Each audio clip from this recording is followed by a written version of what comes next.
Hello and welcome to Video Games to the Max, episode 181.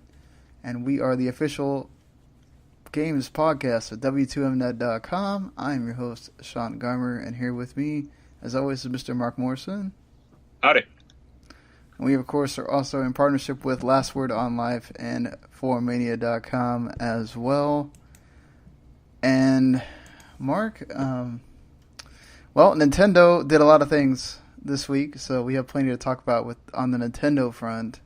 That'll be a little bit later because there's some other more recent things we got to talk about. Thankfully, we're done talking about the video game violence thing because Trump had a meeting and it was one of the dumbest things ever. So, don't worry, people. Dan Reichert was featured heavily, so that's all you need to know. Yeah, in the teaser that they showed, Dan Reichert is shown playing one of the games, or at least his screen name is, anyway. Yeah, I think it's taken from the Fallout 4 quick look, so that's great. Yeah, they didn't do too much research on where they got this sizzle reel from there, Mr. Trump, but yes, either way, any law that they passed would have been unconstitutional and wouldn't have gone anywhere, so now they can maybe focus on the bigger things at hand and stop messing around. But the actual problem? Yeah, and let's solve the actual problem, but we'll see how that goes. Thankfully, we can focus on the actual video game side of things. So what have you been playing this week? This has been like open world week for me. Zelda, Wildlands, Final Fantasy 15 on PC, and some Yakuza 6.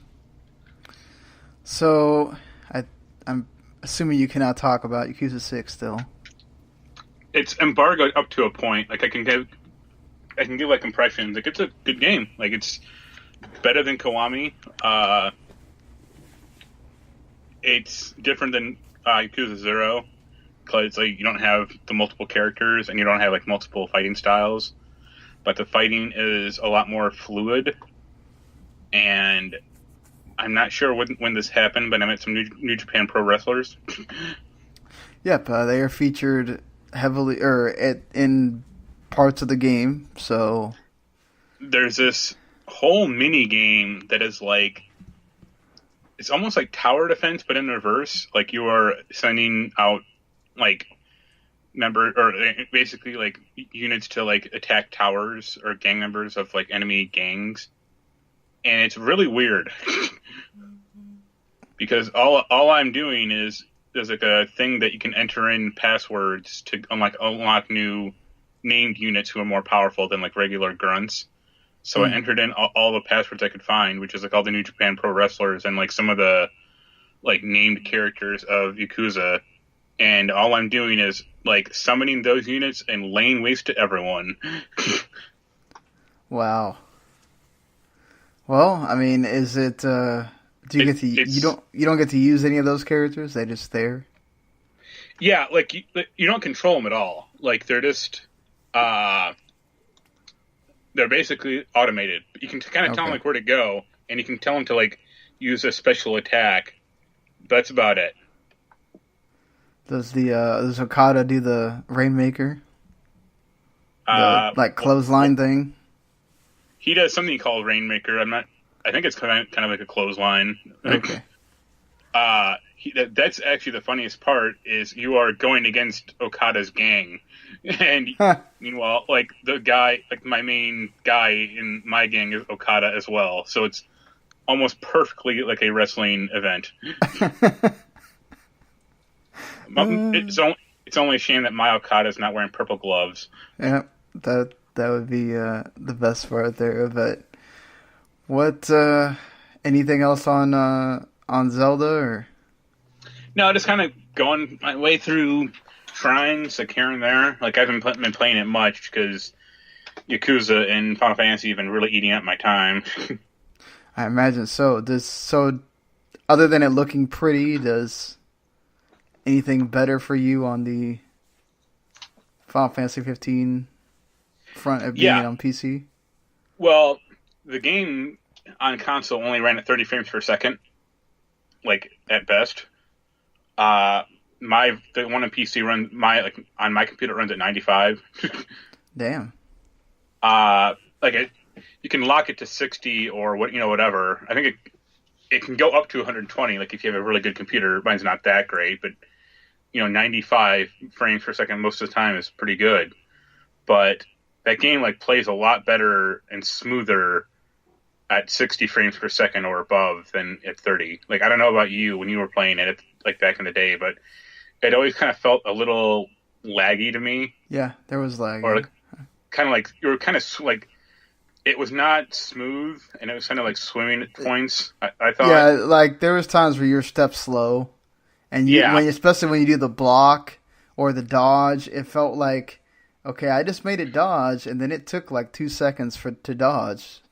Yeah, again, I got better with the timing, but I never quite mastered the block, like the blocking countering system in the console version. This one feels like the minute you hit, like the second you hit it, you block and counter. I also use Cheat Engine, so I got like all the skill points, and I'm at like a level 112 right now. Jeez, so you should be able to fly through that game then. Yeah, I'm like, it was funny because I ran up against like the first mech boss thing, and it's like level 20, and I was like, oh, this will be a challenge. I'm just like laying waste to it. So have you played with any of the? Are you like switching around who you play with, or are you just playing with Noct the whole time? I did try. What's his name? Ignis. Yeah. He was interesting, like the elemental stuff. Oh, I loved playing with him in his little adventure thing. He's so fun because he can just move around so fast and hit the element. You can use the different element things. Yeah, it's kind of weird because like you can switch between the party members like kind of at will, but when the battle ends, you switch back to Noct, and it's like why can't I just play as like Prompto? Like it doesn't really matter to me. So you can only do it during battles. Yeah. It's probably like they would have had to really change the game around a lot if you were controlling them outside of battle. Not necessarily. Like you can't do the blink thing, but I mean they're just running around. Like you can replace them out with anything. Oh, they already have. Because there's like I think like some like Cactar costumes or like models for download in this like Steam store. Okay, that's cool. And the other weird thing is like they have a first person mode, which is like really bizarre. Like it feels like sort of kind of doing the VR mode, but yeah, but there's no head bob, and okay. Which is probably a good thing because that would make it nauseating to me. But yeah, it's a great game. The only problem I'm like playing it on my computer is like I have to shut Chrome down for it to run because it's such a memory hog. Like Chrome is itself a beast. Like because I normally have like 8 tabs open or more or something, and if I tried to run like Final Fantasy 15 and that thing, it'd just be insane. Oh yeah, even just having a couple tabs open. Yeah, it makes Chrome go up to like 100 something or more. So the more you have open, the crazier that thing pulls. So yeah. So I've just shut Chrome down, and it's also weird because my laptop only has 12 gigabytes of memory. Like it's supposed to come in pairs, like 4, 8, 16. Like right. So to have 12 like is off. Like if I ever get some like extra money, I gotta buy like another memory stick and just get it to at least 16. Yeah, that would probably help. But yeah, the game looks fantastic. Like it's obviously the best it's ever looked, and I'll keep plowing through it. Especially now that like I'm so overpowered, I can waste almost anyone I come in contact with. Well, I mean, at least there is certainly benefit in getting that new Royal Edition. You have to tell me how it is using the boat and all that. Yeah, when you get to I haven't gotten that because I'm still kind of up in the open world, or barely past like the tutorial.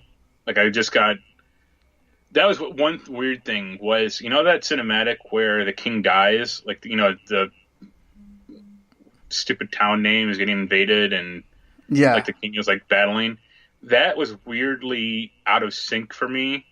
I'm not sure if it was like the game's fault or my computer. I'm like the audio was like muted. Like I remember that being a little more like bombastic in the like console version. Yeah, it might just be an error, and they can fix it with an update or something. That's one of the things they added afterwards, like after the game already came out. Okay. Yeah. Yeah, I guess there's like a whole new like end map, which is probably good because end map sucked. Mm. Well, they changed Chapter 13 completely. Was Chapter 13 the one that like you were split up from your party? Yes, that was the one where they had you do like 4 different kinds of game in one section. Yeah. Well, I already played that like way back in the day because I played that like with the season pass on console, where it's like you can either play as Noct and do a really boring, slow, painfully slow dungeon thing, or you can play as like just Gladio and the other 2 guys, and they just kind of run around this base for 20 minutes, and that's it. That's it. Yeah. So I did that, and I did that on console, and I was like, it's fine, I guess. It is better than doing the Noct thing. Yeah. But I would say, like, I mean, I put my reviews up for you to look at, but I'd say it's probably like the definitive version because it's probably the cheapest and the best looking. I mean, if your computer can run it. Yeah, definitely. And then, of course, remember, if you already have the game, if you want all the extra stuff that came with the Royal Edition, you could pay $20 and get all that stuff on console. So I still need to go around and think about whether I want to do that or not. For you, I might say no, just because like you've moved on from that game and you didn't finish it even as close as I did. So, well, I beat the game, and then I went and played all the extra things. Yeah, but you didn't do that one super fuck dungeon. I know that. Oh no, I didn't do that. No. I did that, and I can tell you right now, it's going to be a lot more fun running through that thing on PC. Oh, I bet. Yeah, especially higher leveled, like you are. I was even like 107 when I ran through it on console, but I imagine there'll just be some game trainer thing or cheat engine thing. It's like one hit kill. It's like, all right, let's do this. Let's blow through this in 20 minutes. Let's do it. Anything else? That's about it. Just Yakuza. Like I gotta go through that a lot more. And yeah, Final Fantasy. The one interesting. There's 2 interesting things about Yakuza. One is they re-added in arcade games because Yakuza Kiwami didn't have any of them. So there is Outrun, MotoGP, Puyo, and Virtual Fighter 5. Yeah, I remember hearing about the Virtual Fighter 5 was going to be in there. It's like the full game, right? It's the arcade game, but yeah, like you can do like one player or 2 player. Like, damn, that's pretty sweet. I played it with. I don't know how to play Virtual Fighter at all. I played with Sarah, and I did okay, I guess. But and the other interesting thing is like it's interesting to me to see like how much that town has changed from game to game, even though I've only played like 3 of them. Yeah, I saw the thing on Kotaku, like how it's changed, and like how obviously Zero was in the 80s, and then now it continues to go through, and how much it's the same city, but how they change different landmarks and stuff like that. People should really check that out, especially if you're planning on buying 6, because you'll really get a look at how that town has changed over the iterations of that game. Like, I went in Yakuza 0 in Kiwami, there was a pocket racer guy. Like, he had, like, a track and, like, a building, and he could, like, race other players. And I went to go see him, and now it's just, like, a convenience store. And I was like, that's depressing. That makes you sad. And, like, there was a bowling alley in the first 2 games, and I went to go do that mini game, and instead now it's a gym.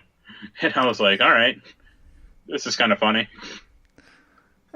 Sounds about right for this time frame. And I showed you the video, like there's like a live chat Oh God, that thing. mini game where instead of like talking to women on the phone, you're like typing So comments it's like you're out. talking to a cam girl, basically. Yeah. And it's like a real woman. Like I think she's actually like a ex-pornographic actress in Japan. And yeah, she's like egging you on, and it's picture perfect. It is like the most spot on satirical thing in the game, I think, because it so represents like that mindset. Yeah, it's very well done. It's funny, and especially if you've ever like even if you like go on Skype and get the stupid message from the bot, and it tries to take you to their thing, and you're there for like 2 or 3 minutes before you realize what's going on. Even with that, it's still because they do the exact same thing. It's just you're constantly I love the typing thing too, that you're typing the PS4 buttons.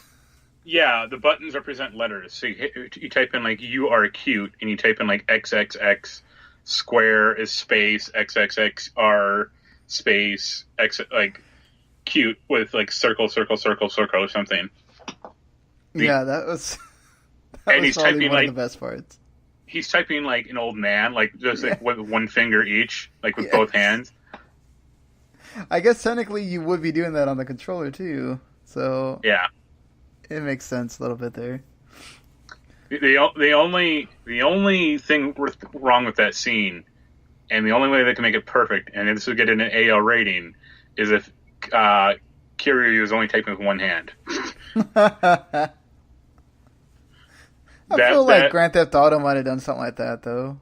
That probably wouldn't fly, but it'd be pretty funny. Yeah.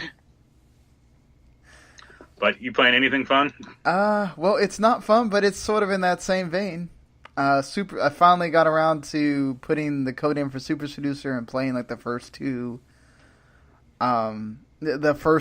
missions or scenarios, I guess you could call them. My God. Is it better or worse than Plumbers Don't Wear Pants? I've never played Plumbers Don't Wear Pants. No, it's Plumbers Don't Wear Shirts. I think that's the name of that game. Or Plumbers Don't Wear Ties. That might be it. Okay, yeah. Yeah, Plumbers Don't Wear Ties. That's it. Well, for one, I should say that there is news from this week that all he told me was, I'm not going to comment. When I message, because you have to email the main guy in the game is also the person that gives out the codes. And so that's a little creepy in and of itself. Yeah. So, I mean, he's a real life, pickup artist, and he's written books about it and whatever. And he's had seminars and stuff like that.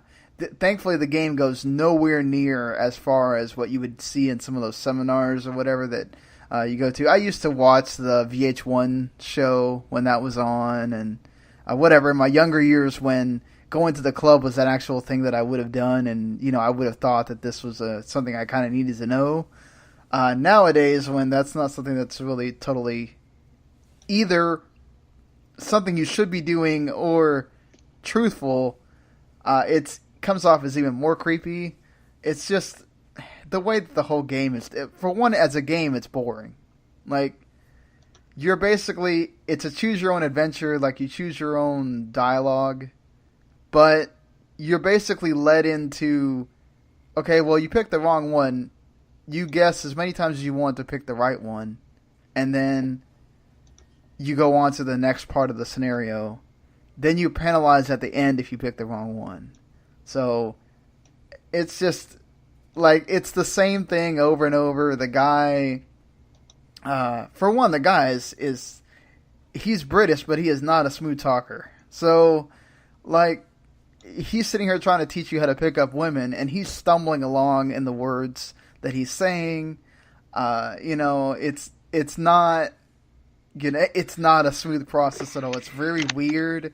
You can tell that it's all acted. It's badly acted. Like, the only redeeming thing is that sometimes some of the stuff he says is like so dumb that it's like, okay, I can kind of laugh at that, but it just makes you feel like really crummy trying to go through what he wants you to do, because a lot of the time, okay, so like the first scenario, you're meeting this girl that's walking by you, right? She's supposed to be going to the park, and you have the option to like walk next to her and talk to her. You have the option of like kind of like waving her down to say hi. You have the option of where is the option to slip behind her with a roofie? It does give you the option of like, there are several times where it's supposed to be a joke, obviously, but it's supposed to like just give you one that's like, okay, obviously I'm not going to do that, but if I wanted to see what he says when that happens, like there's so many of them. It's like, well, if I just wanted to whip out my dick right here, that's an option. If I wanted to like just go in for a kiss randomly, that's an option. It's obviously wrong, but you get to see what would happen in that scenario, I guess, and it's stupid. But that's like the Renegade option in Mass Effect 2. But no, the worst thing is like, okay, so in the scenario that I'm talking about, the one that he says is correct is to get right in front of her to where she has to stop and talk to you. And then get maced. Right, like, okay, so in real life, the person would think that you're creepy or trying to just be confrontational, right? Like, how is this supposed to be good for you trying to pick up this, trying to start a conversation with this woman? You're already starting off on the wrong foot. Secondly, then she tells you what she's doing, right? And then it basically wants you to sort of deviate her from what she's doing to go do something with you. And it's like, she's not going to not hang out with her friends that she already has plans with to go have coffee with you instead. Like, it's like, you're not teaching anyone any kind of real life, like what would happen in this scenario. It's basically like, how can I get the number? And in other situations, how can I get him to have sex with me? And it's bad in all those scenarios.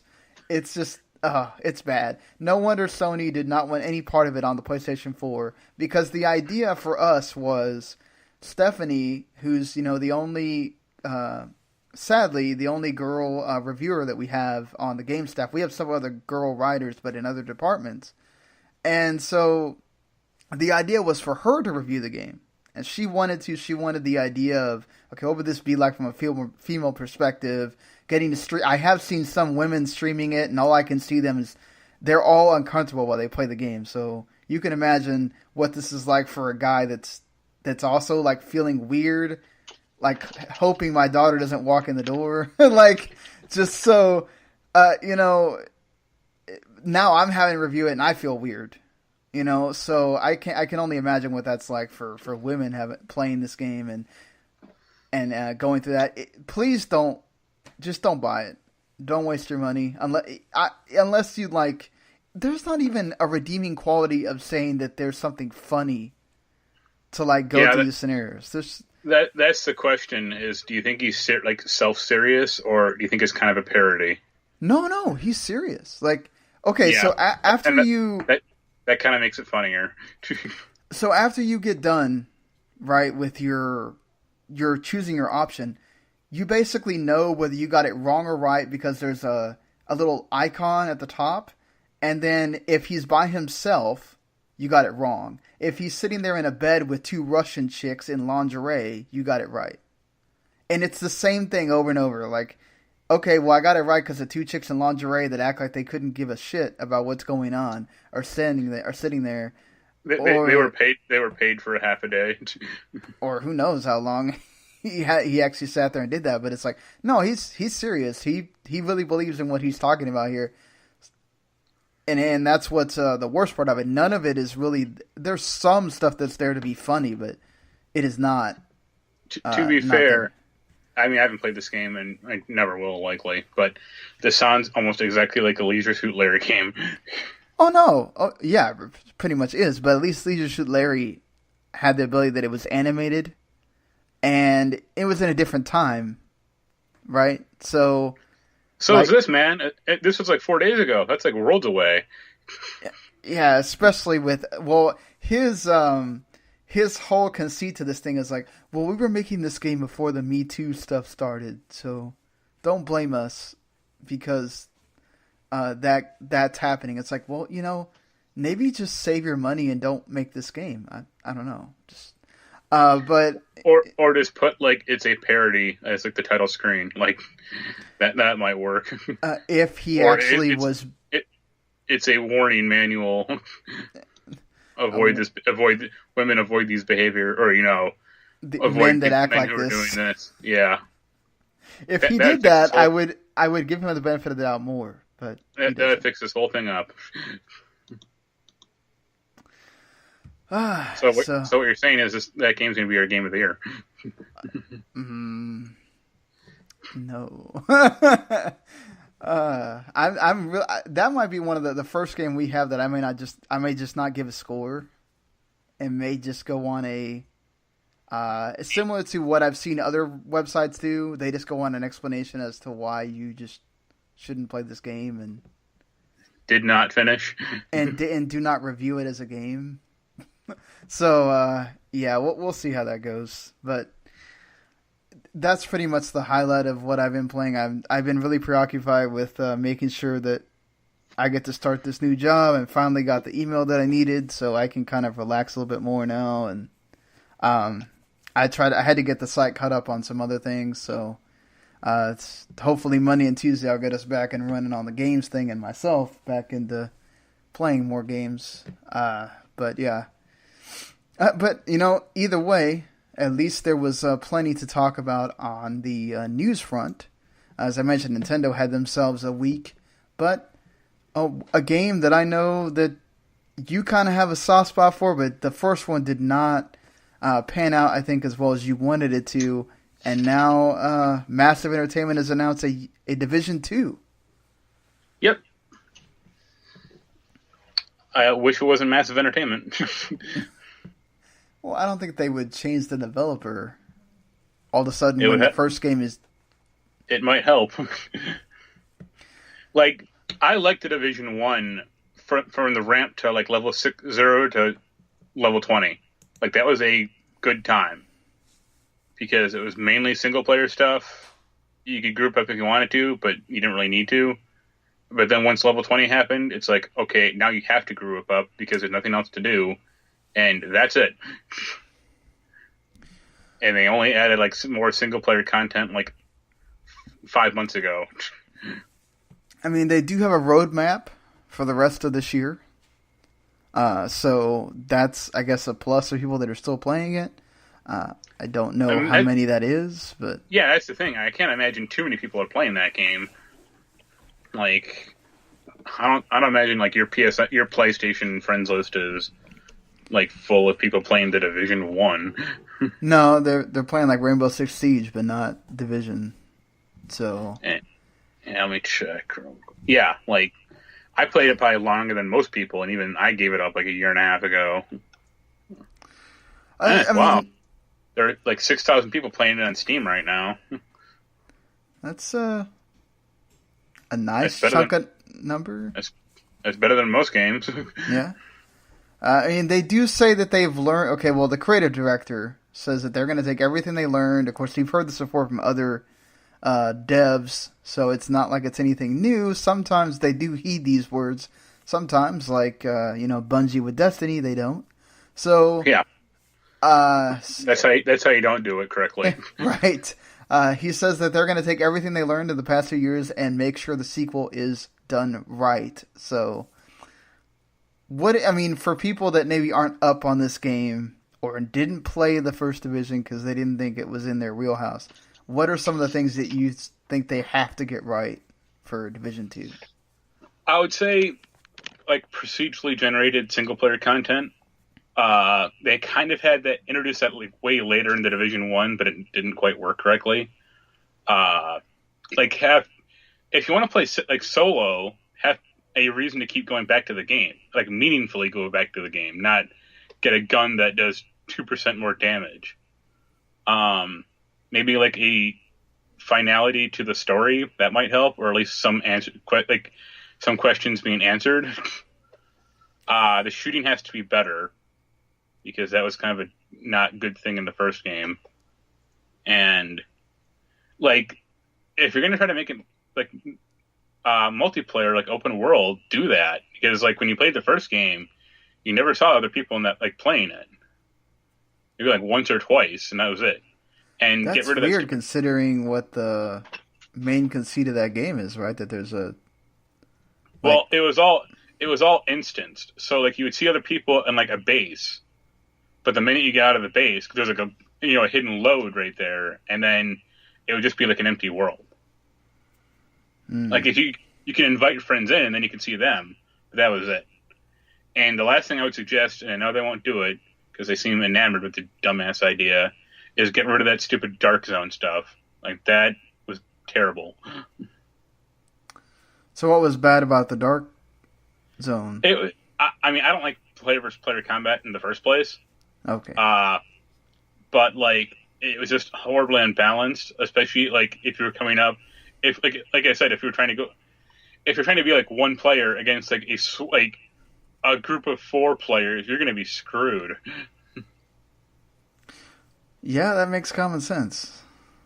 Especially since like it's not like unless you were like just like to grief people, which is probably what a lot of these players do nowadays, is like if you're just trying to play the game like normally, like you can't really do it. Well, yeah, hopefully they do fix these things for Division 2. And people who own the first game should get the second one for free. You know that's not happening. The wishful thinking on you. They did say that we will learn a heck of a lot more at E3 2018. So yeah, that's kind of... We don't have a lot other than the game has been announced. They're going to try to right the wrongs of the first game, and we will see what that goes on from there. They do say that they have so many potential stories to put in the second game, so... Yeah. We'll the story... Like, I don't really think the story was a problem in the first game. Like, it was a really neat idea. They just didn't capitalize on it much.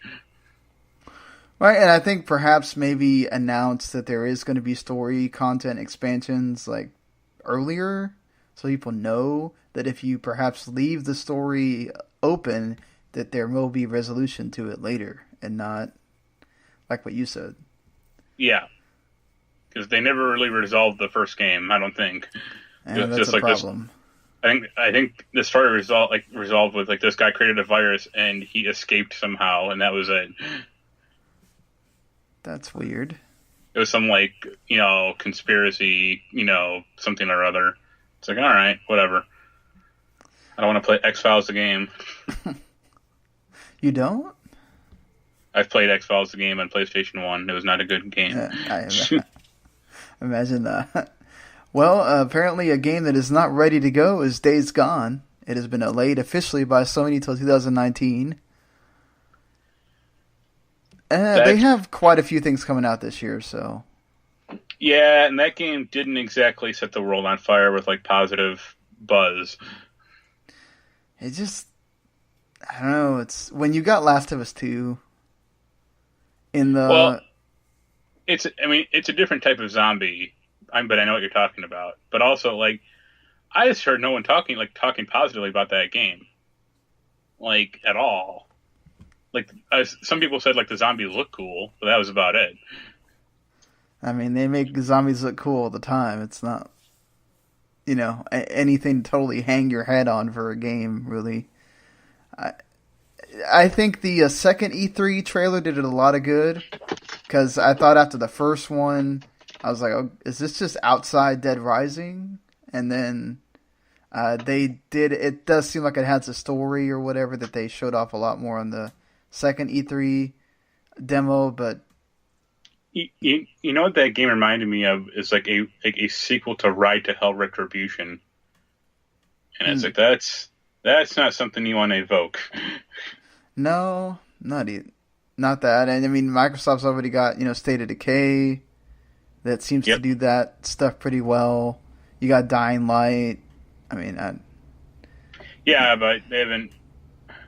Dying Light was a while ago. Like you'd think they would have announced something, but then again, they can't get.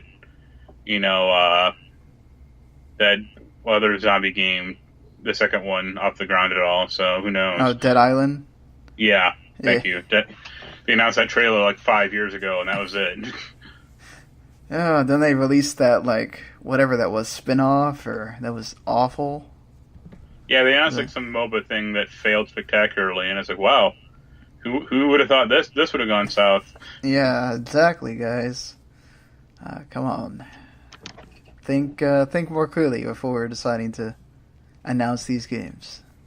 You know. Speaking of announcing things, though, Gabe Newell, of course, big man at Valve, said that he's, of course, introducing the new. It is not a Dota. He says it's not a Dota card game. He says it's a card game with Dota as a base that will also reveal new Dota characters. So I don't know what you call that. They are going to start shipping games again. So it's Hearthstone? You know what? It's not, because apparently you use lanes and stuff like that to win. So it's confusing, but I wonder if the card game, it's a physical card game, right? No, it's a digital. Okay. Yeah. I wonder if the digital card game will have like a black market hat auction in it somewhere. Okay, so he says it's going to... Well, for one, it's not free to play. Yeah. You have to pay for it. Well, it's Valve, so of course they're going to make you pay. I mean, they have other free to... Team Fortress free to play and all that. So I mean, they'll make you pay, but it won't make you pay much. Like, I imagine this will be like $20. Yeah, I mean, isn't... Yeah, most card games are free to play, but I think this is good because maybe perhaps you're not going to have, like, them pushing microtransactions on you like crazy. Well, I imagine if you buy this game, you'll unlock crap in Dota 2. Well, yeah, it's going to show off new characters that are going to be in Dota already. No, I know that. I know that, but I mean, like, if you buy the game, you unlock a costume for certain characters, or like if you beat the game with a certain character, it unlocks some special costume or courier or something in like the Dota 2. But so go on. Oh, there's no single player either, so it's all about Hearthstone started out that way, then they added single player later. It's going to be all multiplayer focused, so that you learn how to play against humans. There is shopping. There's a shop mechanic. There's you're doing the typical thing you do in a card game. You can use like the marketplace and workshop, much like you can in Dota 2 to sell stuff and buy things. And it's also going to run on mobile eventually. So, of course it is. Well, of course, but I mean, like, they're making a big deal about it's the first Source 2 title that's going to run on mobile. So. I guess go Valve on that front. I don't particularly believe Gabe when he says, like, we're going to try to bring more games out. It's like, what's the last game you guys made was Dota 2, and that was 5 years ago. Like, when the fuck's been the holdup? And, like, it's obvious people want Half-Life 3, but you guys don't have a writing staff anymore to actually make that game. Like, you could hire them back or hire in, like, freelancers or something, but most of the people who would have architected that game are long gone, and the only other thing you have going is Left 4 Dead, which has been outshadowed by tons of games at this point, and Portal, which I don't know where you go with that story either, really. I bet if they announce either one of those, people are going to go nuts. So, yeah, the people are idiots. So, I mean, that fits. Well, it's true, but I mean, Left 4 Dead 2 wasn't better than the first one. Like, it had more crap, but it wasn't necessarily like a better game. And right. I'm actually pretty mixed on Portal 2 as a whole. Like, I don't know how you felt about it, but I was I liked it. I don't know. It got boring for me. I think it went on for too long, and they kind of I liked Portal 1's brevity, or like it was a pretty short game because it only had like 19 levels. Well, it's part of the orange box, right? Yeah, but they still sold it separately as well. I mean, I know what you mean though, but yeah. And like Portal 2 just went on for like it was like double or triple the length, and like it got to it wasn't about figuring out like test case or like test rooms. It was like, okay, which pixel can I fire the portal gun at to actually help me get the hell out of this cavernous room? Like, especially once you hit underneath Aperture Science, like that area sucked ass. I don't know that I got that far, but. And not even J.K. Simmons yelling at you occasionally fixed it. Like, that was a nice little treat, but. Yeah, he says the fact that they are able to have hardware and software makes it easier for them to want to do this and start making games. That he's uses Nintendo as an example, that Miyamoto can make Zelda and Mario because he knows what the Switch is going to look like, or the next whatever comes after the Switch, so he can make it with that in mind. He's jealous of that, but he knows we could take advantage of that now with the way Steam is and everything else. What a load! Like, remember Steam boxes when they announced those a few years ago? Like, those tanked spectacularly. Like, I know, right? Like, nobody is talking about those, and if you have one of those, you probably sold it off already. I'm not even sure they sell them anymore, honestly. Like, they might on their website, but no one's gonna like order a $1,200 PC through Steam. Like, that's insane. Yeah, no. And even then, like Steam Link, you have to have both really good internet, and your computer has to be really close to your TV. And even then, there's games that are just not going to work on that. So right, like I appreciate his sentiment. Like, oh, every Switch is the same. Like, they know how to program for that. But you're a PC maker, PC or a PC game maker. Like, figure it out, or that's what minimum specifications are there for. Like, it ain't hard. You guys used to do it. You can do it again. Maybe that guy left, a decade ago when you stopped making games. Yeah, I think it's nice for like to be able to say these things, but until we see something that's not, Artifact, that we've seen how many of these card games, it's not anything too special. If you announce it doesn't even have to be a Half-Life 3 or anything with 3 in the name. If you announce a new Counter-Strike or just something new, a new IP, I think people can believe you. But until then, this is going to be what it is. It's just you talking. Yeah, the last Steam Machine update was 2015. So that was 3 years ago when they had when they were attempting to make hardware, and that bombed like horribly. Oof. And you can't even buy it anymore. It seems like either. Well, I wouldn't want to buy those, so. Yeah, I mean, they're already out of date. So what does it matter in the that's the problem that was the whole problem of the idea in the first place, is they wanted to make like consoles, PCI's consoles, but you can upgrade a PC. You can't do that with something that's fucking enclosed. Yeah, and some of these were super expensive too. Or super tiny that you couldn't even if you wanted to upgrade it, you couldn't, because it had like such specialized parts that you were screwed. Right. Yeah, those $500 ones, like. Yeah, like the Alien Machine one, like that. The ones that were like, oh, it's such a small box, it can fit in your living room. It's like, okay, I can't put any other video card in it now, so thanks. Can't do nothing with it. So, well, Gabe, you can keep dreaming with your bad self until you make something. Which will be never. We go from the unknown to the we knew this. Thanks for letting us know via continual leaks that this was coming. But Call of Duty Black Ops 4 is pretty much a done deal. Now GameStop's internal database has been leaked and showing off that, their thinking store, which they make a killing off selling, Funko products and T-shirts and all that stuff now. As maybe not as much as they do with games, but they make a pretty penny selling that stuff too. And they're selling T-shirts and lanyards for Black Ops 4. They're not going to be selling that stuff if it's not happening.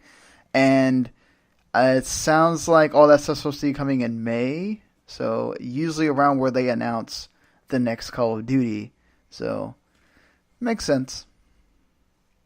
Yeah, it's funny walking into a GameStop now because they pushed games back basically to the back of the store, and it's not like a ThinkGeek store when you walk in. Yeah, exactly. Like the pops are usually right there, either on the left or right. Then you got the T-shirts, and then you have like the collectibles, like a ton of like Walking Dead crap or Pokemon plushies, yeah, and and they constantly have stuff on clearance usually that's in the ThinkGeeks part. Because they have to cycle in new stuff kind of constantly. So, like as far as like Black Ops 4, like I mean, fine, like call it the worst held secret in the gaming world. Like, of course they're making Black Ops 4. Like, better be better than Black Ops 3. That's all I can tell you. Do you take anything from them saying that the sci-fi stuff is going to be taken down a notch? It's going to be more grounded. It would have to be, because Black Ops 3, like, you were literally jacking into people's brains half the time to, like, play levels. So, yeah. Yeah, I mean, no. Yeah, you can only go so far into the future, right? To where it becomes like, okay, now it's almost fantasy. Yeah, it's... Do we really know this could be happening? Probably not. So... Like, it'd be nice if Black Ops 4 was more grounded, but I think it will be to a degree. Like, you won't have, like, the HUD shit or, like, mind control powers like in the third game, but it's still going to be completely off the rails because they don't know how to tell a story, like a smaller story anymore in those games. We'll see if it can match the sales of World War II. And I think it will, because people still have a real big fondness for Black Ops 2. Yeah, it's just interesting because they went backwards to go forwards now. So, well, I also imagine, like, when they do announce this thing, they'll go like, oh, and here's a remastered version of Black Ops 2 if you buy the collector's edition or something. They could do that, like they did for the Modern Warfare. Yeah, because like Black Ops 2 is probably the one people want the most now.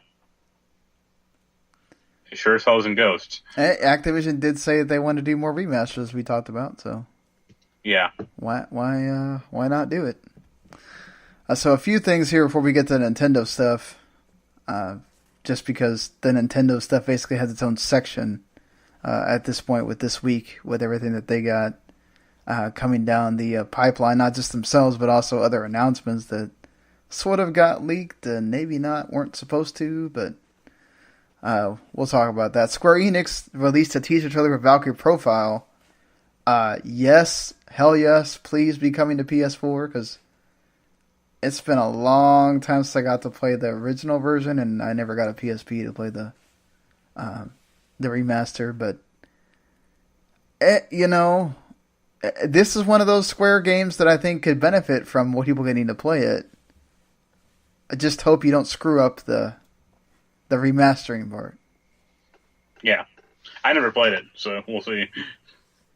There are other PS1 era Square games I would like to see a remaster of more, but Vagrant Story, like, no. That and Parasite Eve would be cool. I'm surprised Parasite Eve, with as much as like Capcom's been whoring out the Resident Evils and stuff, that Square Enix hasn't tried to do the same with bringing Parasite Eve in. I think they would, but the third one bombed so hard that series is done. Sad. Hey, they're bringing back Front Mission in a way, so you never know. Yeah, but that's been a long-running series. Like, that's been around since the SNES. And most of those games are okay. Right. They're not my cup of tea, but people, mech fans love them. It's when they deviate from that, it's when the problems occur. Yeah, we'll see how much buzz gets around the Left Alive game, because they announced it and I really haven't heard anybody really talking about it since then. So yeah, maybe they're just waiting for E3 to really show off a lot more of the game. Mobile, Square Enix is doing their lovely thing that they are just well, this one isn't Square Enix in particular, but this is the same thing we talked about with Square Enix doing. Realtek VR is doing the same thing with bringing mobile ports of Tomb Raider 1 and 2, and then also bringing in Tomb Raider 3, putting them on Steam so that you don't have to play the DOS versions, which I guess is nice.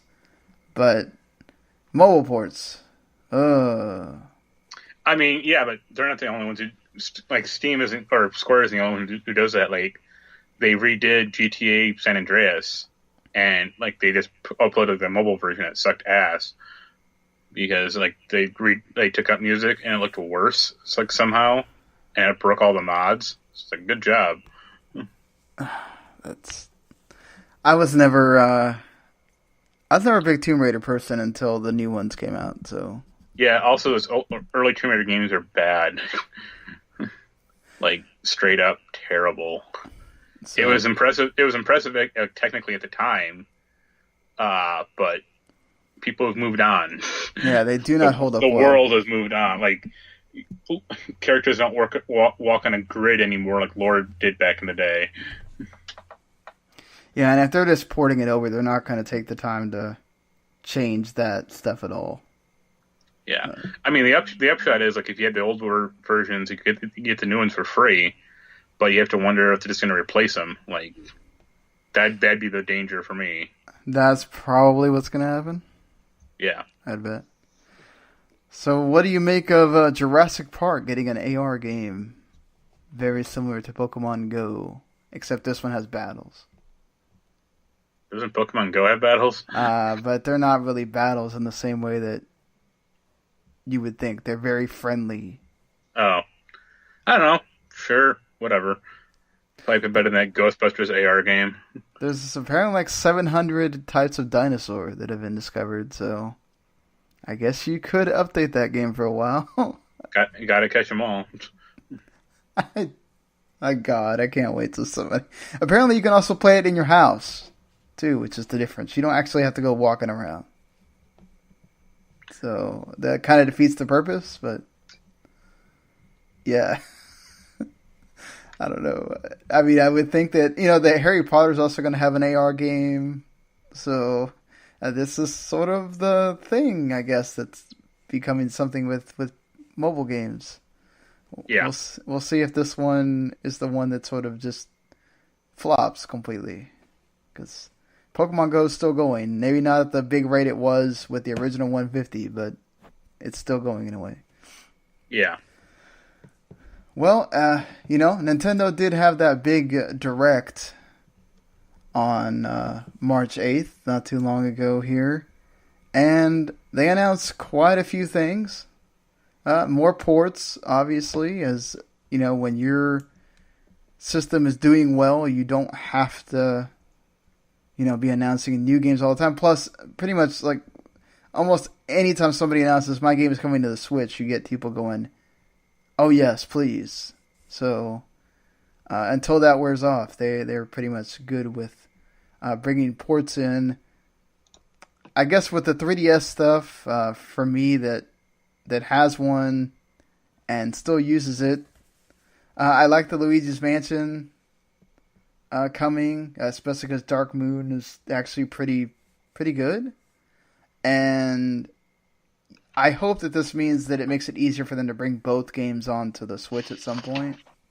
I don't know why you wouldn't just release Dark Moon and Luigi's Mansion together on the Switch, but, Nintendo has a big fan base on the 3DS still, so why not? It's easier to shrink a game down than it is to blow a game up. That's true as well. Detective Pikachu... I love he's doing a quick attack and he can't stop. He can't do it because he's so tired. It's like Pikachu, the middle-aged man. I love it. Especially with Ryan Reynolds doing the voice in the movie, that's going to be funny. So are you interested in that at all? Just at least. I don't have a 3DS, so I couldn't care less. Like, I guess it's kind of a cute idea, but it just reminds me of Meowth. Yeah, that's true. I'm surprised that they didn't try to do that with Meowth or like have him in the game at all. Yeah, I hope he's like the bad guy or something in the game. That would be that'd be great. Were you a WarioWare fan at all? I like the idea of him. Sure. Yeah, I'm glad that WarioWare is getting sort of a collection thing, kind of like they did with the Mario Party. That you get 300 different little WarioWare collection games that are from all the other WarioWare games that have come out. That's pretty awesome to get that on your 3DS. Those games are really, all those things are like really fun. They don't take up much time at all, and they're so wacky and crazy that it's like one of those things you can have friends over actually and kind of show that to them and be like, what the hell am I watching right now? Yeah. Mario Tennis Aces got a lot of showtime. It was about I want to say about almost 8 minutes of the direct. There's a lot of strategy added to a tennis game that I didn't think you could really add to a tennis game. Hopefully the breaking the racket thing does not get overdone. I know they added stuff in there to kind of help that from being abused, but we'll have to see how that goes. I am interested in it. I think a lot more than the other Mario Tennis games I have been. But are you? I was interested until they started showing off motion controls, and I was like, nah, I'm good. You don't have to use the motion controls. Yeah, but that one shot, like that one move specifically, you need to use motion controls. Which one? The big powerful one? Yeah, like the one that you have to like aim at the court with the Switch. Oh, but you can aim with the controller itself. Like you don't have to. Yeah, but you still have to use motion. That's kind of the core problem. I just don't like motion controls that much in games. So I thought it works for like Mario Odyssey though. Oh, I thought it was terrible in that, and I think it's kind of bad in Zelda as well. Yeah, Zelda I didn't like it too much, but like Mario Odyssey I didn't think it was too inflammatory. Like just moving my controller up or down or whatever was okay for me. There's that move in Mario Odyssey where he throws his cap like in a ring around him, and I can never reliably do that with motion controls whatsoever. Yeah, I couldn't do that very well either. The stuff where it helped him jump higher and all that stuff, I could do pretty well, but yeah, not that one particularly. You already have it on PS4, but I'm excited to play Okami on Switch. Yeah. That was one of those games I was like, why didn't they just go ahead and port it to Switch too? Although they showed like a scene of them drawing on the Switch, and that looked not great because the Switch, like the screen, is just not that big. Right, it's not. So getting to do the touch controls on that's going to be. Hopefully, it works well. I think that's the important. You're just going to dock it and play it like the PS4 game. So it's like if that's the case, why not just play the PS4 version? Yeah, well, but I mean, if you wanted to play it on the go, you can, and it's cool that you can do the touch controls and stuff.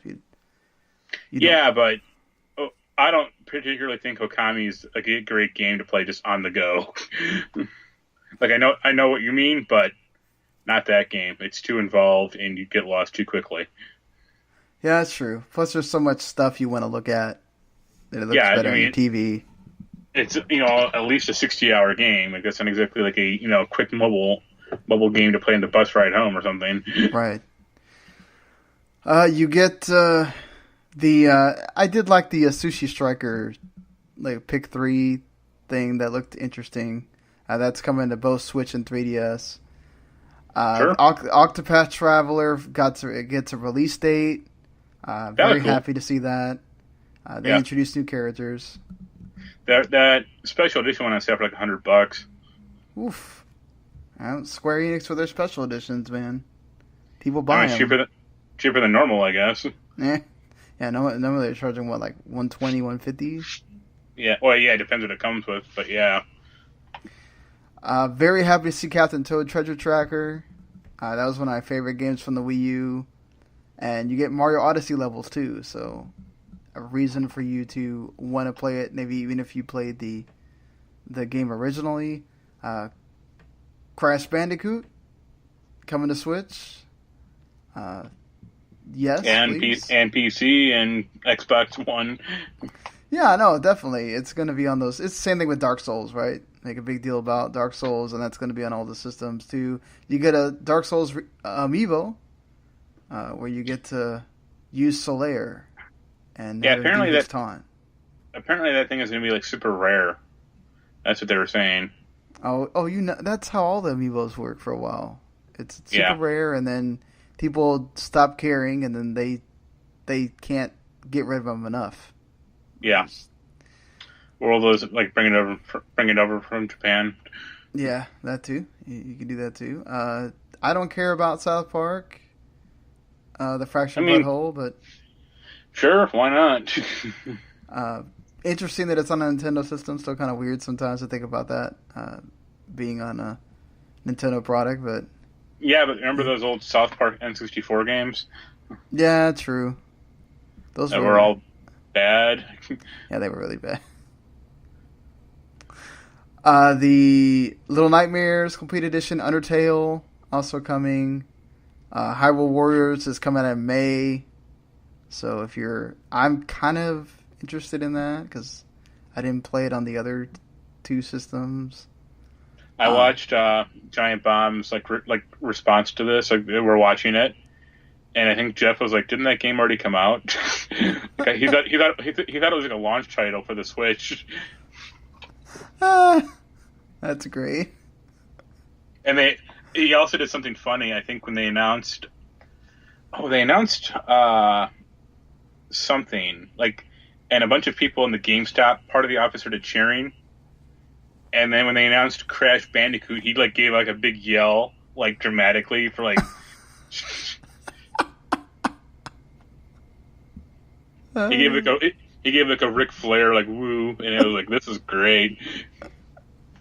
And then of course the big reveal was Smash Brothers at the end after they showed off a new single player expansion for Splatoon that looked kind of cool.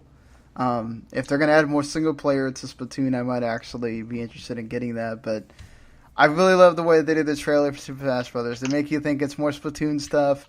Then the damn logo is in her eye, and they show off Cappy with Mario and Breath of the Wild Link, letting you know that this is a new game, not a port of the Wii U title.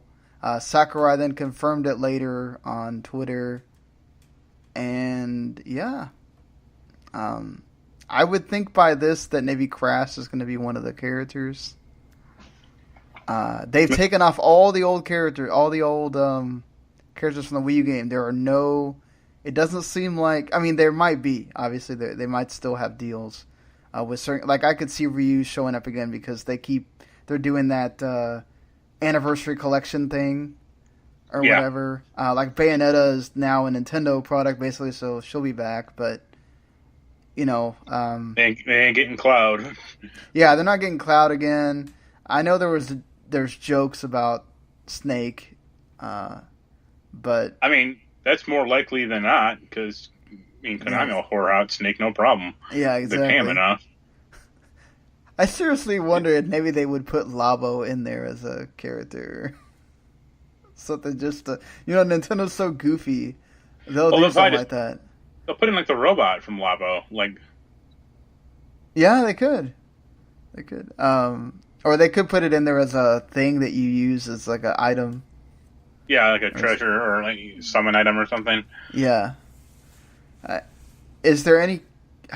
There's been so many Smash games. It would take me a little bit to figure out if there's somebody that I really, really wanted in that game that we haven't seen it for. I think Pauline might be kind of cool. Yeah. You'd imagine Sonic would be back again. Yeah, maybe have more Sonic characters. I mean, why not? Yeah. Or Metal Sonic or Knuckles or something. Yeah, they've really, already they've kind of exploited a lot of their past franchises, so they're gonna just get more Fire Emblem dudes or something like that. Yeah, it seems like that's what they just keep adding more Fire Emblem people. that like barely like most people don't know who the hell they are. Like people didn't even know who Marth and Roy were when they first put those guys in.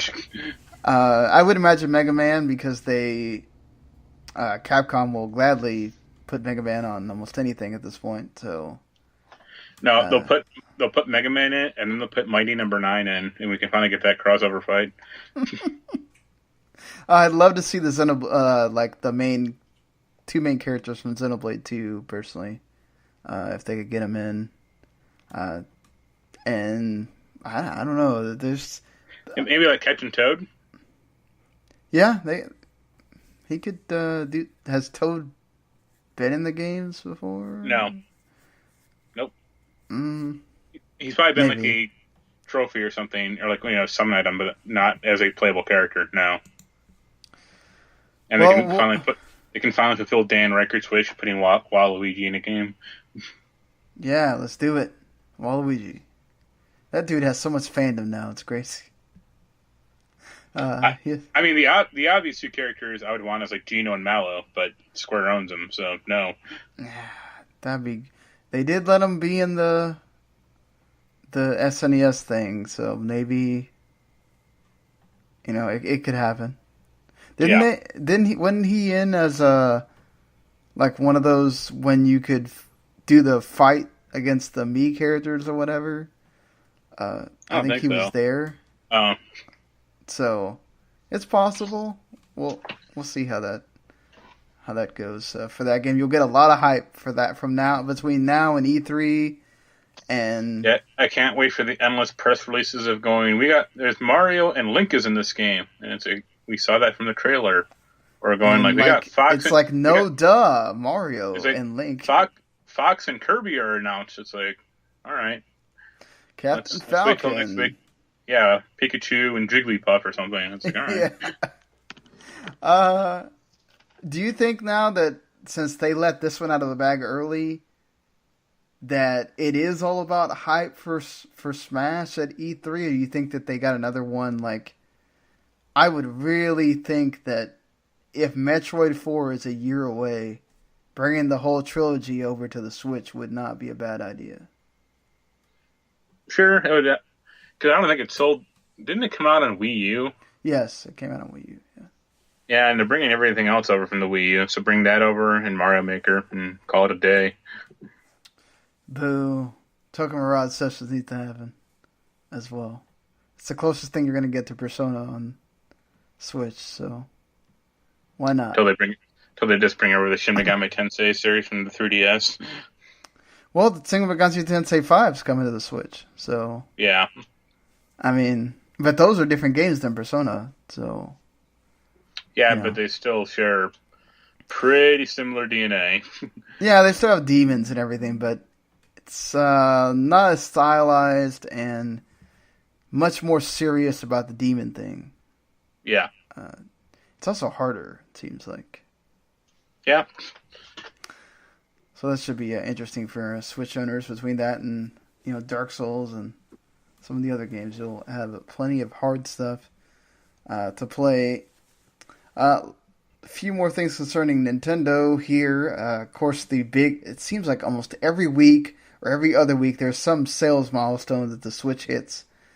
This time it's that they sold 3-1 in Japan in the first year of the Switch compared to the first year of the PlayStation 4. PlayStation 4 sold 1.1 million. Yeah, go ahead. Go on. No, I'm saying it sold. Switch sold 3.8 million in Japan. PS4 sold 1.1 million in Japan.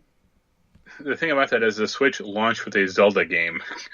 Like, it came to the Wii U, sure, but no one cared about that system in the first place. So, for all intents and purposes, it launched with Zelda, and it launched Mario came out a few months later. Like, of course it's going to do 3 times the business that the PS4 did. Like, no shit. Well, yeah, but there's something to be said for, I guess, right? I mean, it obviously didn't hurt Sony at all. They're number one, and they're number one by a huge margin. Also helps that Microsoft just keeps shooting themselves in the foot with everything except for backwards compatibility. So, when like if you look at the launch lineup for the PlayStation 4, there's not almost every game that was there was already on PS3 or 360 as well. You had Knack that didn't hit very well. Battlefield 4 had problems. Assassin's Creed Black Flag was like your one shining light. Call of Duty Ghosts was one of the worst Call of Duties ever. I mean, yeah, like it missed. Like Watch Dogs was supposed to be like a launch title, and that missed. And when it came out, it wasn't good. Yeah, you had the fiasco with, oh well, what they showed off at all these game events is nowhere near what it looks like, and it rubbed people the wrong way. Yeah. Drive Club kept getting delayed and then absolutely sucked when it came out. Assassin's Creed Unity was also one of the worst Assassin's Creeds ever. Destiny was the only other thing that kind of saved them that year. And even then, people lost the luster with Destiny after a while. And almost everything else that sort of carried PS4, Last of Us had already been out, Shadow of Mordor, Diablo 3, that kind of thing. So you compare that to what came out with the Switch, where they had almost every month had a new game. And then you bring over Mario Kart 8, which is always sells ridiculous amounts. I mean, and then Mario Odyssey. Those three games by themselves. I went to a game store today just to see what Switch games they had in stock, and there were two games out of stock: Mario Kart 8 and Puyo Puyo Tetris. I was just like, huh. They still carry Puyo Puyo Tetris in stores, huh? I think the Puyo Puyo is probably because it's limited. So. Yeah, but they still had like a sign, like they still had like signage for it, like a price sticker. So, like you can say that, yeah, but I imagine if it run out of stock like months ago, they're just replaced with something else. So, I don't wonder if they kept getting more more copies in. I mean, that's positive, but that's the also thing about the Switch, right? Is that it has this ridiculous attach rate. People keep buying games for it, so it's to me, it amazes me to this day that Xenoblade 2, I think in like a month sold 1 million copies. So yeah, that just shows the power of this system right now. That a lot of games, they get ported over, they have sales milestones. So. That's just kind of how it works with this system as it is. But it's not hurting Sony at all. I thought it was interesting to look at that and be able to add context to that whole first year thing. Because people will say that and then go, oh, but the Switch is great and all this stuff. Is like, you gotta always add context to those kind of things. Speaking of the Switch, Nintendo's filed a patent that shows off basically attaching other things to the USB-C port. Including a keyboard and the Donkey Konga drums. And it seems to show off Donkey Konga itself on the screen. So, hey, I'm all down for Donkey Konga coming from the GameCube. Let's do it, Nintendo. Fuck that. Samba de Amigo or bust. How did I know you were going to bring that in? Hey, you can bring that in too. Why not? It's not like they're using it for anything else. Right? That's a Sega thing? Yeah, Dreamcast. Yeah, they could reissue those maracas and have them actually work now. Sega would gladly anything they can do to make money, do it at this point. Speaking of Diablo 3 that I mentioned earlier, it is coming to Switch. It's rumored, but I imagine it will. Well, they have sources that confirm that it's doing it. I did like their little cute tweet about, oh, I'm switching my Diablo on and off. And then people just went nuts with that the next day. And then it led to somebody actually saying, yeah, we are making it. For some reason, they don't announce that it's coming with the expansions. You would imagine that it is, because why would you come out with the completely inferior version that they had to release the Reaper of Souls in order to get people to actually keep buying the game. So, yeah, that wouldn't make any sense, especially with they made the big deal about Payday coming out with everything but the most recent update. So, yeah, I'd imagine that's going to have everything. So the weird thing is like Blizzard is still pretty adamant about not having Hearthstone on the Switch, and it's like, why? Like it's kind of the Is that going to fucking mess up the platform. meta at all? I mean, like, I mean, they could build out this server like Hearthstone server, or Switch servers, I should say. Sorry, but like, why not have it I on the mean, it's Switch? on mobile, it's on tablets and phones. Like, it's not. It doesn't have to do with anything with the fact that well, we have these portable things that people can play them on. Like, it's the same thing. Just put it on the Switch. Yeah, yeah, It might be that there's so much content now for Hearthstone that maybe they just don't want to deal with that. But and they're probably that also means that they're under Nintendo regulations when they do anything. So maybe they don't want to have to deal with that either. yeah. Who knows? But at least they're bringing Diablo over, so that's a plus. Sure. Naruto Ninja Storm Trilogy also coming too. So yeah, great. 3 didn't you somewhat review bad one of Naruto those? games. I think I did. Maybe I swear you did. they kind of blend together. Like we're all kind of the same, and they all kind of blend together. Makes sense. Yeah, I think I did. One of them like a weird 3D Smash Brothers type of game. It's like, this is not what I want to play Naruto for. Thank you for giving us that. Yeah. That's. I mean, the only good Naruto games are on the PS2. Well, that's sad, but maybe Yeah, at it's some like point WWE. they'll. Yeah, it's exactly like WWE. Then they were doing the PlayStation 2 like anniversary or whatever. It's like, oh, when WWE games were last good. Well, they had some good ones on the GameCube too. Forgot about Yep, when Crush Hour is still around. that. God, Crush it. I feel like. Wait, do you even own that game? I don't know. I never even played it. I've just seen like the intro videos, and I think this is a piece of work. I love the fact that you're like repping a game. I haven't even played it, but I am every time. No, Got... it's not. It's not. I haven't played it. It's I will never play it. I could own a copy, and I will still never play it. You don't want to experience the jank for yourself? Well, just there's very little entertainment news because everything was revolving around the Oscars, which was the lowest viewed Oscars ever, by the way. I mean, that sure, but also that's what TV happened with audiences everything. TV audiences are dwindling, and there was a million fucking channels out there: Netflix, Amazon. Well, they had it on Hulu the next day. Yeah. Like, of course, I'm going to watch it when I don't have to watch all the freaking commercials. It's like 4 hours long. Right. Well, I always like seeing stories like that because, like, think about shows that were canceled for like low ratings. Mm-hmm. Like Firefly is a good example of that. Like the ratings for Firefly, okay. I mean, at the time. But now Fox would get ratings like that. Right. And yeah, like yeah, I mean Fox is really considering bringing WWE because they get about the same amount of ratings that Fox does for most shows now. Yeah. So why not?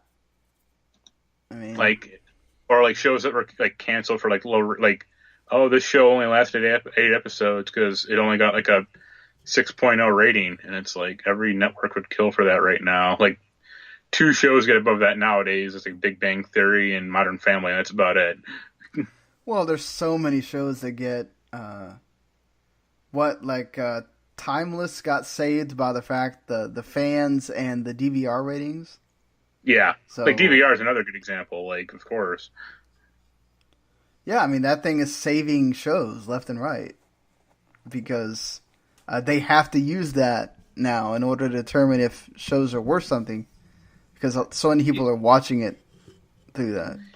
Yeah, like people don't want to be slaves to being home at Thursday night at 8 p.m. to watch a show. Like if they have a box that can just record it and play it back later, they're going to do that.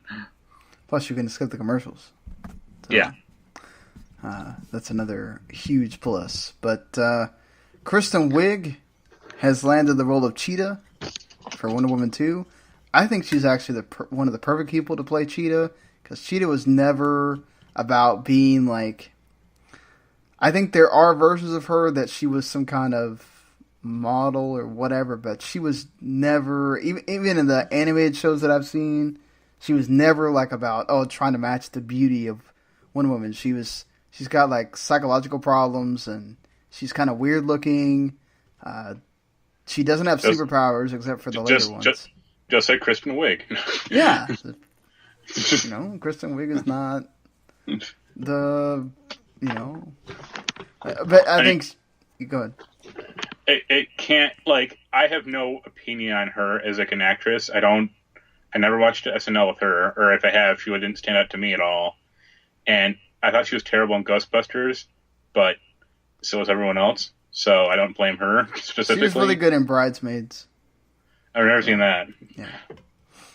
So which was sort of like the all-female version of Hangover. Yeah. So if she's in it, cool. Like, I hope it does well, but I'll still probably never see it because it's a DC movie and they don't have their act together, except for like that specific movie or franchise. I was about to say, yeah, Wonder Woman was really good. So, but that's sad that none of the other ones can take from that and learn. Unless Christopher Nolan is involved, then you're good. And he hasn't been involved in a decade, so he's never going to be involved. And he's not going to. He is fine doing his own thing. It's not like he's going to direct like another Batman movie or Justice League or something. He's off doing his weird arty shit. Which, Dunkirk did it well for itself. It didn't do as well, I think, as they wanted, but it did decently. And big props to Guillermo del Toro, Shape of Water, winning Best Picture. I still need to watch that movie. Of course, he has another movie coming pretty soon, Pacific Rim Uprising. So, you think now? You think? Let me ask you something. This is a kind of a what if. What if they weren't making another Hellboy, like that rebooted Hellboy, right? And he said like, I want to do Hellboy 3 now. I bet they might do it now. Like, no problem, huh? And it's also funny to think about he was the guy who did Blade 2. John Boyega is already out there sort of talking about Pacific Rim 3, so, we'll see how that goes. That's a nice hope, but I got a bad feeling about Pacific Rim 2. He said that they're going to have to, like, go to the alien planet, though, in order for that to work, probably. So, it would be interesting. Thanks for spoiling Pacific Rim 2 for me. Yeah, I think he means, like, I guess the point of whatever this one's going to be. So it's going to be like Independence Day 2? Like, I don't know, but I'm excited to see this episode. I really like the first one. So yeah. If it can... I'm clowning on the movie, but I'm going to go see it with a friend of mine. So, yeah, sure. I just don't think it's going to, like... I think it might do okay, but it's not going to do, like, Transformers levels of business. Oh, no, it's not.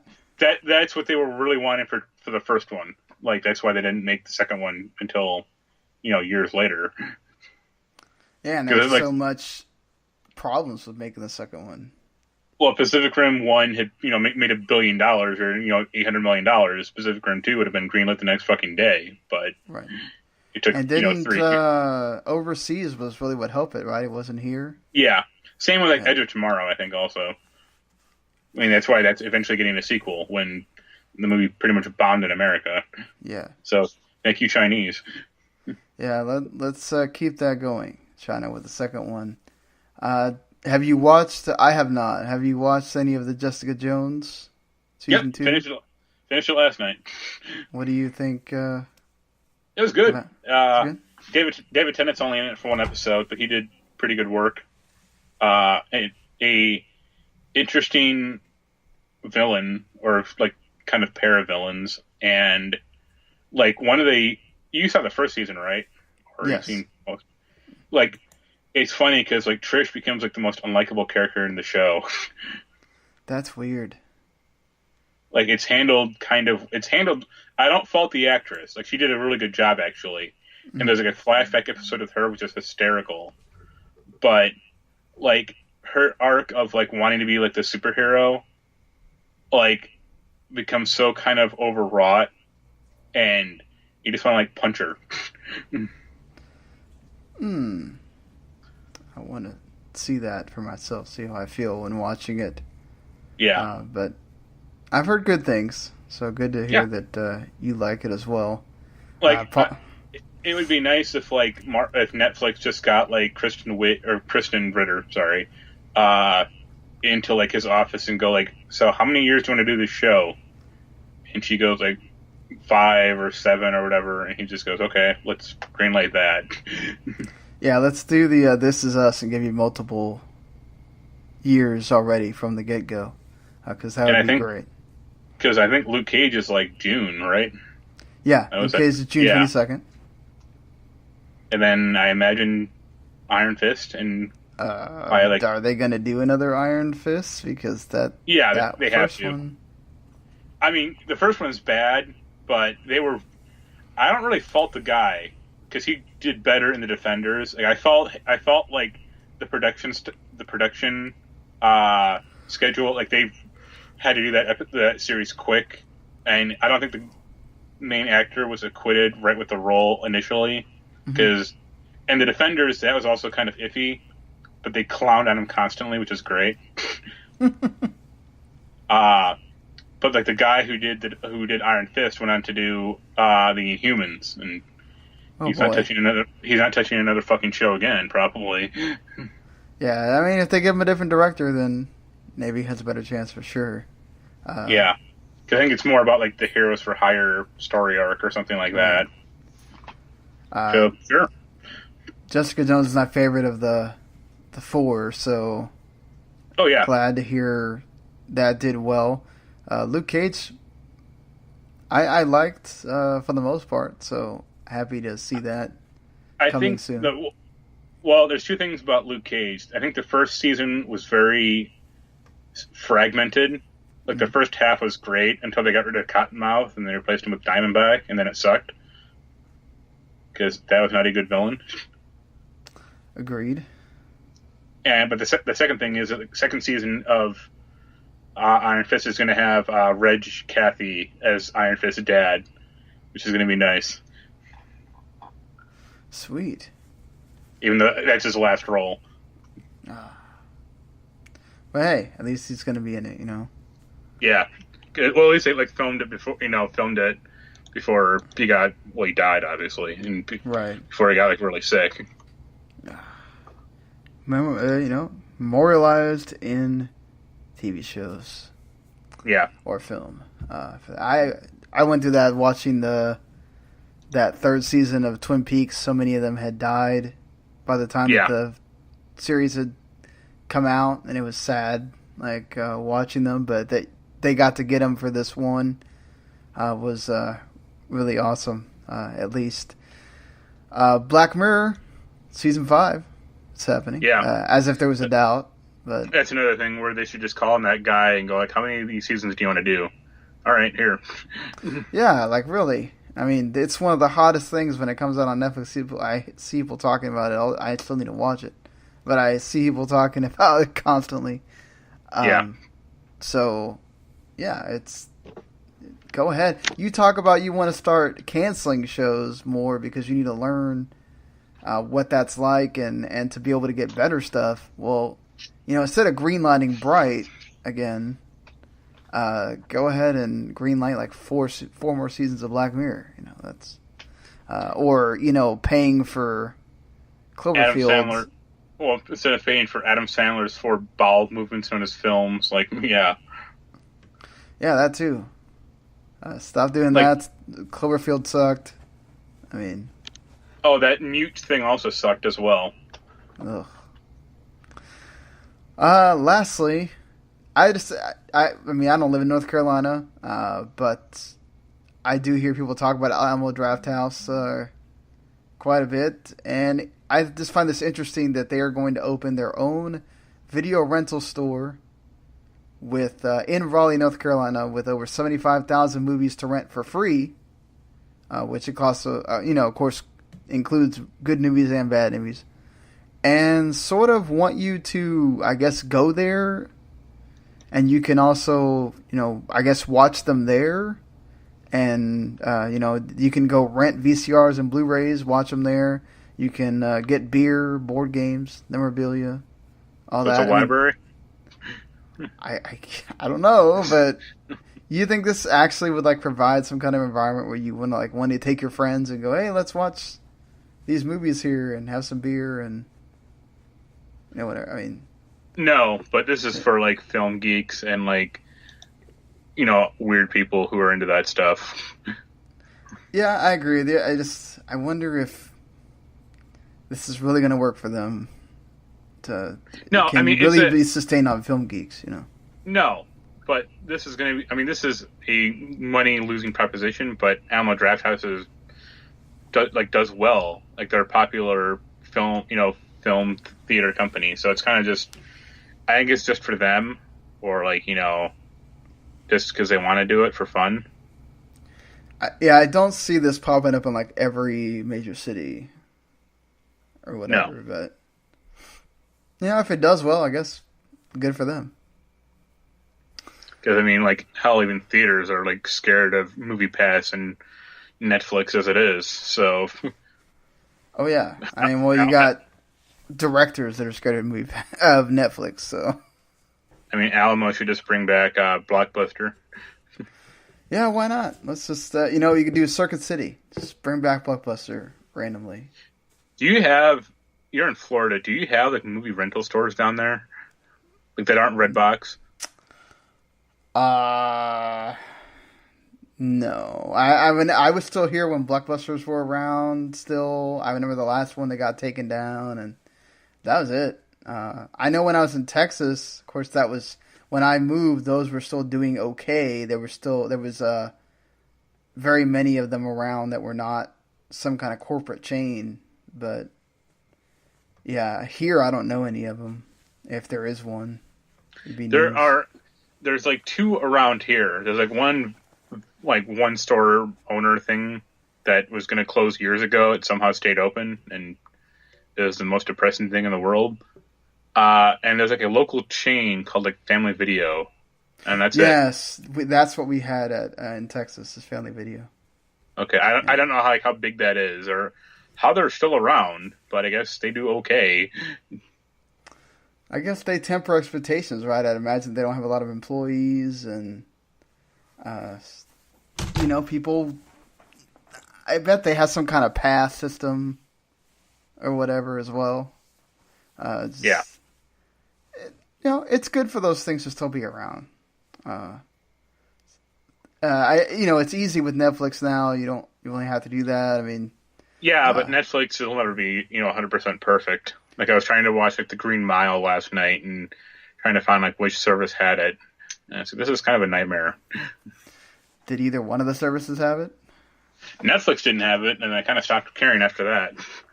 I could watch it. I might be able to watch it on Amazon Video, but yeah, I'd have to check and see if Hulu has it because they have that deal with Epics and stuff where they get newbies. So yeah, apparently it's part of Cinemax only, and everywhere else you have to buy it for $3. It's fuck that.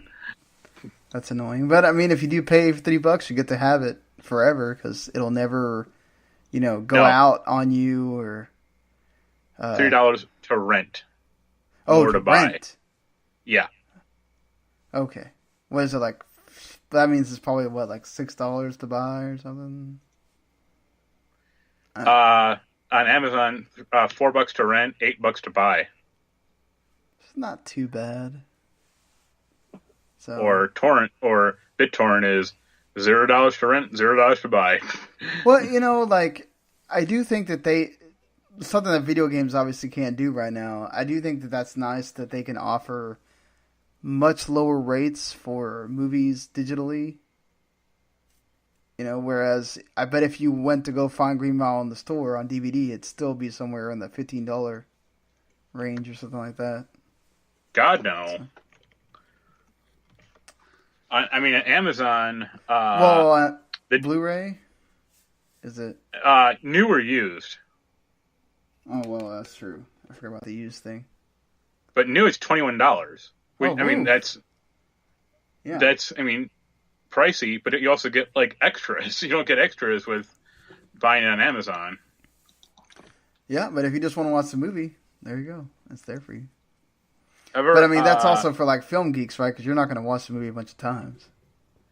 here's a good one. Ever heard of a film called Marathon Man? No. It was an old. It's from the '70s. It's an old Dustin Hoffman movie.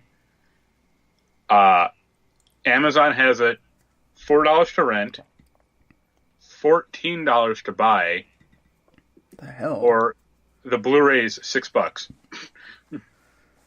Why $14 to buy? It's an old movie. No clue. It's from 1976. It's like what, the rarity or something? Like what? Well, to buy HD is $14. To buy standard definition, it's $10. Oh, But again, the Blu-ray's $6.50. how weird. So that's another one. It's like, huh? I buy the Blu-ray Yeah. because I think you even get a digital copy. Well, speaking of buying stuff, there are some games that are coming out this week that you can buy if you like. The big one being Kirby Star Allies that comes out on Friday. Of course, that's the Kirby's Friends game, which they showed off Meta Knight and King DDD and a few others that also get to join your friend party. I was excited to see Rick in there. He was my favorite from Kirby's Dream Land 2, so cool that he's coming in an update. That's the animal, right? Yeah, the hamster. Okay. Yeah. I didn't know they had names, so... It's Rick, Gino, and Gino's the fish, I think, and I can't remember the other one right now. But, yeah, it's an owl, I know that. Yeah, the owl, yes. Yeah, I mean, so that's cool that they're there, and they're going to be there quick, and I still got to play the demo, see if I want to buy that game, because Kirby games are so easy, you know, sometimes wanting to justifying paying like even $40 for those can be a bit much. Devil May Cry HD Collection also coming out this week. That's a mess on PC. I've heard. And Burnout Paradise Remastered coming out on PS4, Xbox One. Which is still not the most preferred Burnout game that everybody wants remastered, but I bet if you support this one, you might get the one you want. Or you might not. Who knows? Do you like Paradise or no? I like Burnout 3 more. Yeah, so do I. So I thought it was I thought it was fine. I liked parts of the open world like setup, but I didn't like racing in an open world.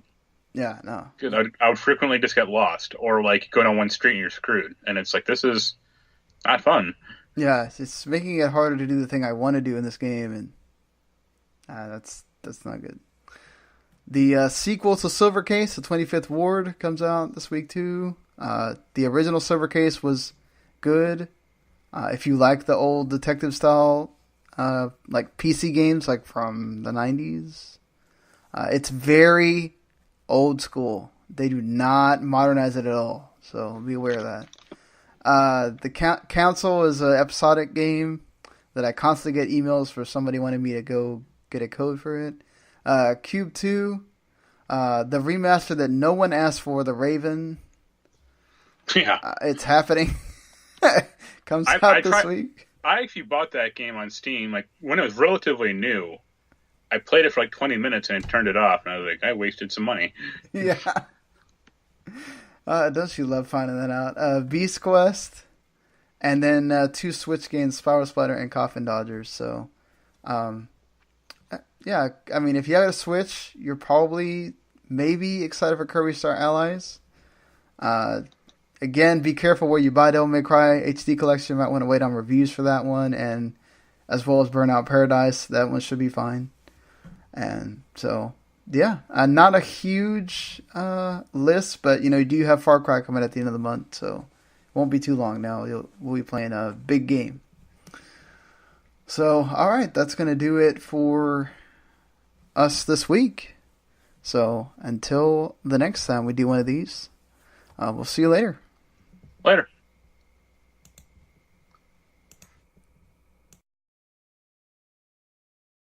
The following podcast is a W2M Network original production. Visit W2Mnet.com for all of our other great podcasts, plus news, reviews, articles, and opinions from the worlds of wrestling, video games, football, and entertainment.